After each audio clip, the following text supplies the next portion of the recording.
Assalamualaikum warahmatullahi wabarakatuh.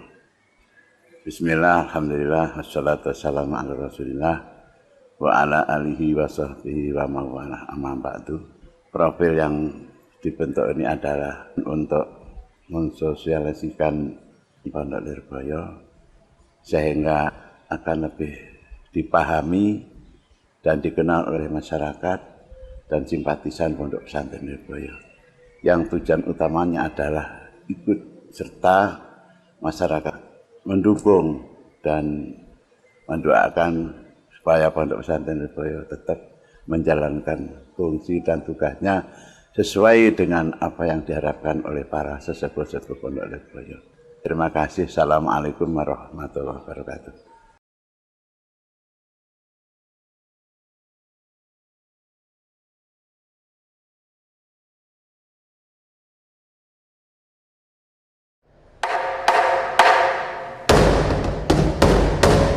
حي على الصلاة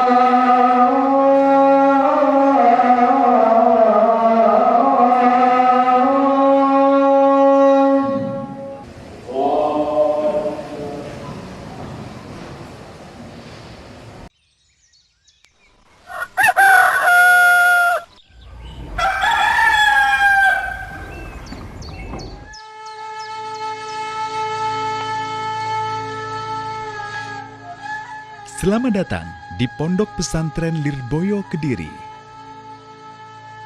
Sebuah pesantren yang telah berhasil mempertahankan pendidikan salafnya hingga di usianya yang ke-100 tahun.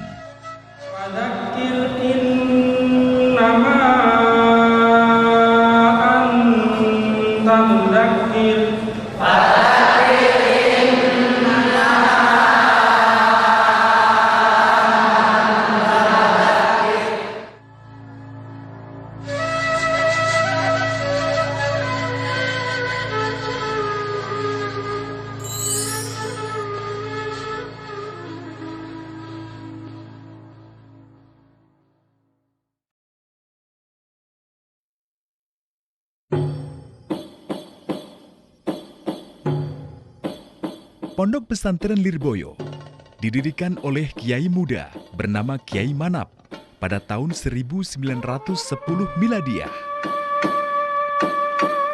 Pondok Pesantren Lirboyo terletak kurang lebih 2,5 km arah barat laut Masjid Agung Kota Kediri. Lirboyo adalah satu nama kampung sebenarnya itu. Kemudian nama kampung Lirboyo dinamakan Pondok Pesantren, dibuat nama Pondok Pesantren. Pondok Pesantren Lirboyo ini didirikan kurang lebih tahun 1910. Kiai Manap, yang kemudian lebih dikenal dengan nama Kiai Haji Abdul Karim ini, lahir pada tahun 1856 dan wafat pada tahun 1954. Nama beliau akhirnya diabadikan sebagai nama jalan di mana pesantren ini berdiri, yaitu di Jalan Kiai Haji Abdul Karim, Desa Lirboyo, Kecamatan Mojoroto, Kota Kediri, Provinsi Jawa Timur. Sebelum adanya pondok pesantren, Desa Lirboyo merupakan tanah wingit dan juga dikenal sebagai sarang perampok. Lirboyo itu masih gelap gulita, belum ada apa-apa. Namun, setelah kedatangan Kiai Haji Abdul Karim dan beberapa santri beliau, Lirboyo tampak bersinar, bagaikan intan di tengah lumpur yang banyak dicari. Asalnya begini, Mbah Kiai Abdul Karim sedangnya mondok di Bangkalan, ini oleh Mbah Kiai Khalil disuruh pulang. Kang ilmu gue sentek, gue mulia. Maka beliau bertekad untuk mondok di tempatnya Mbah Kiai Hasyim. Itu selama kurang lebih 5 tahun di Tebireng. Setelah di Tebireng, yang namanya Mbah Kiai Soleh Banjarmati, setelah beliau berziarah ke Madura, beliau bincang-bincang kalau Kiai Soleh itu punya putri yang sudah masanya berumah tangga oleh Mbah Kiai Khalil. Oh iya Kang, enek santri saiki kira-kira nek Tebireng nggone Kiai Hasim. Wis kono paranono pengen mantu nek cocok. Akhirnya Mbah Kiai Soleh datang ke Tebireng, nanyakan mana Kiai mantu saya. Tunjukkan Mbah Kiai Abdul Karim, akhirnya diakati langsung. Dan Mbah Kiai diboyong ke Banjarmati, kalau tidak salah itu bersama dengan 4 santri kalau tidak salah. Lah, Kiai Soleh itu berkali-kali didatangi oleh Kepala Desa Lirboyo. Yang Kepala Desa Lirboyo itu adalah ditugas dari Keraton Solo. Mbok iya to Kiai nek jenengan niku nggadah putra-putra napa santri-santri dipun salapaken ke Lirboyo, mangke kersane ngisi. Lirboyo kersane ngaos. Akhirnya oleh Mbah Kiai didatangi di Istikharoi, diambil alih tanahnya. Kemudian tanahnya dibau, baunya kok wangi. Akhirnya walaupun belum ada apa-apa di sini, akhirnya Mbah Kiai Abdul Karim dibuatkan gubuk.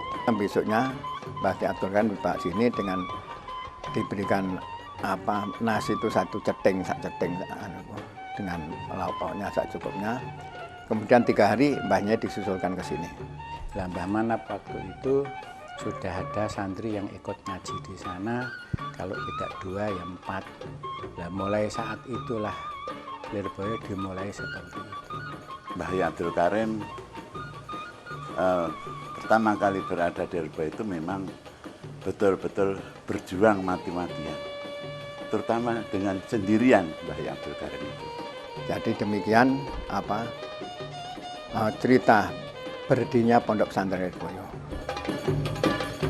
Pembelajaran di Pondok Pesantren Lirboyo bermula dari sistem pembelajaran yang sederhana, berupa pengajian sorokan, dindalem, dan masjid yang sederhana pula. Namun ternyata mampu menghasilkan santri-santri yang militan dan berkualitas yang mengundang kekaguman masyarakat.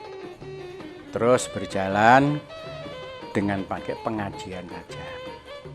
Jadi Mbah Kiai waktu itu belum ada sekolah, jadi pengajian dengan mempergiat riyadhah kalau malam dan diajar akhlakul karimah sampai syariat pada waktu siang diberikan kepada semua para santri.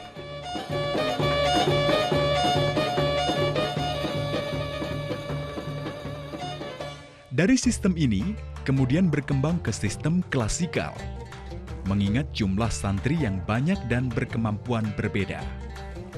Setelah santri banyak, sebagian daripada santri itu berpikir kalau santri yang sekian banyaknya itu semua hanya mengandalkan ngaji kepada Mbah Kiai, padahal banyak santri yang masih kecil yang belum bisa membaca, kalau ikut ngaji Mbah Kiai nggak nutut. Maka kita harus mengadakan pengajian secara sekolah.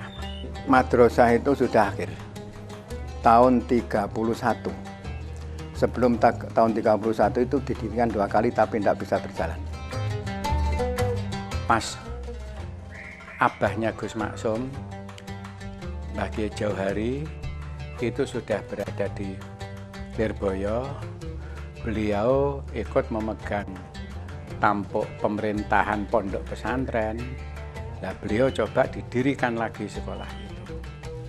Akhirnya didirikan lagi sekolah, berjalan beberapa bulan, kebetulan pas ada santri dari Lirboyo yang dari Tebireng, yang beliau pindah ke Lirboyo ngaji di sana yang bernama Kiai Fakih.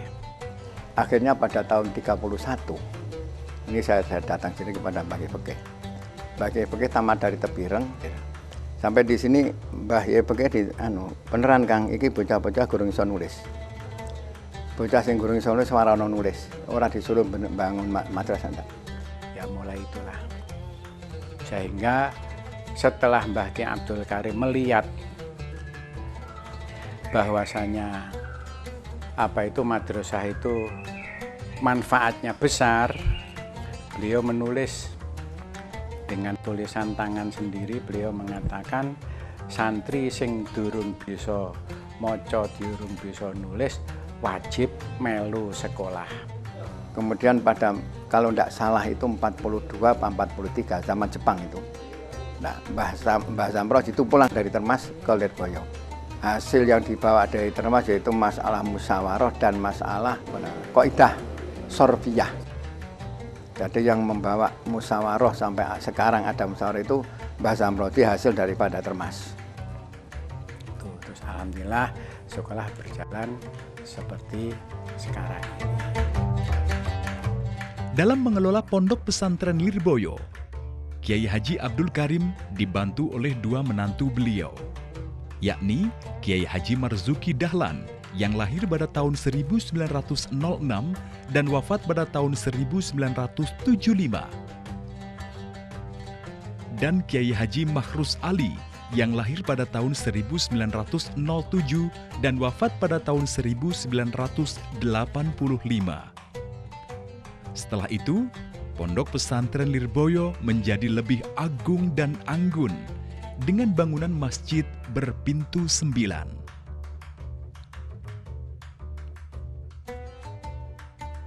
Sarana belajar dan kamar santri yang semula sederhana mulai diatur lebih representatif, sehingga membantu santri secara psikologis dalam mengembangkan talenta untuk ditumbuh kembangkan lebih maju.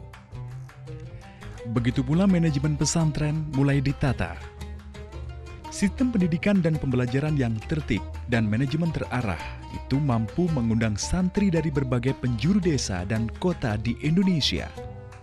Bahkan di negeri jiran pun Lirboyo telah dikenal. Pondok Pesantren Lirboyo, santrinya di induk dan unit-unit yang ada, putra maupun putri, tidak kurang daripada 10.000 siswa dan santri. Dari berbagai penjuru tanah air Indonesia yang ada, Sumatera, Sulawesi, Kalimantan, dan Irian Jaya, banyak. Bahkan sekarang ini pun juga ada puluhan anak-anak yang dari Malaysia belajar di Pondok Pesantren Lirboyo. Kegiatan santri tidak hanya mengaji dan bersekolah di Madrasah Hidayatul